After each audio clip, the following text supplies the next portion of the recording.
నమస్తే అండి, నా పేరు డాక్టర్ డిఆర్ రెడ్డి. నేను హోమియో డాక్టర్ సీనియర్ కన్సల్టెంట్గా ఇక్కడ మెడినైన్లో పనిచేస్తున్నాను. ఇప్పుడు మనము వేసవి గురించి మాట్లాడుకుందాం. వేసవి కాలంలో ఏం జాగ్రత్తలు తీసుకోవాలి? ముఖ్యంగా వేసవి అనగానే మనకు గుర్తుకొచ్చేది వడదెబ్బ. వడదెబ్బ ఎందుకు వస్తుంది, ఎలా వస్తుంది మనం తెలుసుకుందాం. ఎండలు ఎక్కువ విపరీతంగా ఉన్నప్పుడు, అంటే మా నార్మల్ టెంపరేచర్ మనకు 37 degrees, ఎండల కాలం కాబట్టి 40-41 అనేది నార్మల్గా ఉంటుంది. ఈసారి ఇంకొంచెం పెరిగే అవకాశం ఉంది. ప్రతి సంవత్సరం మనం 0.5 to 1 degree సెంటిగ్రేడ్ వరకు పెరిగే అవకాశాలు ఉంటున్నాయి. కాబట్టి మనం తీసుకునే ఆహారం విషయంలో కానివ్వండి, మనం వేసుకునే వస్త్రధారణ చాలా ఇంపార్టెంట్. ముఖ్యంగా పిల్లలు అయితే బయటికి పోకుండా ఇంట్లోనే గడపాల్సి ఉంటుంది. మధ్యాహ్నం 12:30 నుంచి సాయంత్రం 4-4:30 వరకు కూడా బయటకు వెళ్లకుండా ఉండడం చాలా మంచిది. ఎందుకంటే ఆ టైంలో మనకు సూర్యుడు చక్కగా మన తలపైనే ఉంటాడు.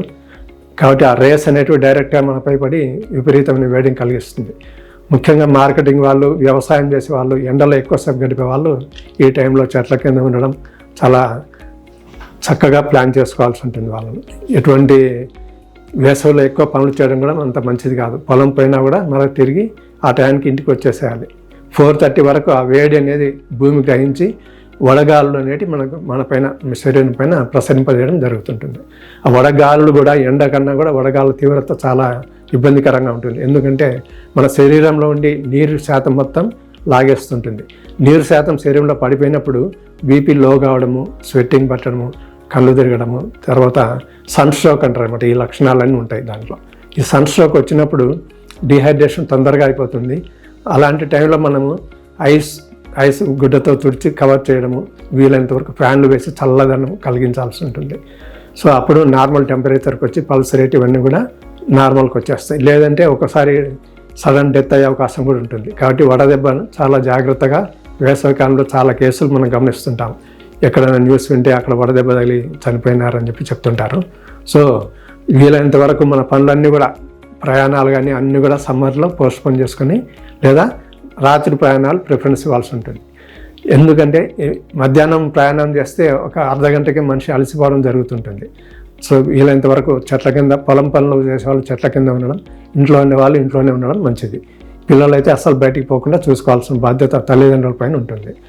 సో మనం తీసుకునే ఆహారం కూడా చాలా ఇంపార్టెంట్. ఆయిల్ ఫుడ్స్, ఫ్రై కూరలు, చికెన్, మటన్, బిర్యానీలు, నాన్ వెజ్కు చాలా దూరంగా ఉండడం చాలా మంచిది. ఈ సమ్మర్లో మనం పెసరపప్పు ఇలాంటివి యూజ్ చేయడం, చల్లదనం ఇచ్చేటివి తీసుకోవాలి. ఫ్రూట్స్ కూడా గ్రేప్స్ కానివ్వండి, నీరు శాతం ఉండేటివి, వాటర్ మెలన్, పుచ్చకాయలు, మజ్జిగ ఇలాంటివి చాలా ఇంపార్టెంట్. నుంజలు, కొబ్బరి బొండం ఇలాంటివి మన ఆహారంలో కంపల్సరీగా ఉండాల్సి ఉంటుంది. అంటే ఆహారం తర్వాత జీర్ణక్రియను ఇంప్రూవ్ చేసుకోవడానికి ద్రవ పదార్థాలు చాలా ఇంపార్టెంట్. సమ్మర్లో మనం ఎవరింటికి పోయినా కూడా ముందు మంచినీళ్ళు అడుగుతుంటాం. టీ, కాఫీలు అస్సలు తాగాల్సిన పని లేదు. కాబట్టి వేడివి తక్కువ చేసి చల్లదనం అనేవి ఎక్కువగా తీసుకోవాల్సి ఉంటుంది. సబ్జా గింజలు అనేవి కూడా చాలా ఉపయోగకరంగా పనిచేస్తాయి. మనకు వేసవి నుంచి మనకు రక్షణ కల్పిస్తాయి. సో ఇలాంటి టిప్స్ అన్నీ పాటించి మీరు వేసవిలో ఎటువంటి ప్రాబ్లం లేకుండా జాగ్రత్తలు తీసుకోవాల్సిన అవసరం ఉంటుంది. ఒకవేళ తప్పని పరిస్థితులు అయితే వైద్యుని సంప్రదించి సరైన వైద్యం తీసుకోవాలి వెంటనే. నెగ్లిజెన్స్ అనేది అస్సలు పనికిరాదు. సో సమ్మర్లో మనం ఇంకా వేసవికాలం ఏమేమి చేయొచ్చు అంటే, వస్త్రధారణ ఇంతకుముందు మనం చెప్పుకున్నాం. తెల్లటి వస్త్రాలు, కాటన్ వస్త్రాలు చాలా ఇంపార్టెంట్. తర్వాత మనం హోమియో వైద్యంలో ఏమేమి చేయొచ్చు ఫస్ట్ ఎయిడ్ కింద అంటే, కొన్ని బెలడోనా, గ్లోనైన్, శాంగ్యునేరియా, ఇలాంటి నాట్రమూర్ ఇలాంటి మందులు చాలా ఉపయోగకరంగా ఉంటాయి. బెలడోనా కూడా మనకు చాలా ఉపయోగకరంగా ఉంటుంది. ఈ సరే వైద్యుని, అనుభవజ్ఞమైన వైద్యుని సంప్రదించి మీరు వేసవి నుండి రక్షణ పొందాలని కోరుకుంటున్నాను. నమస్తే.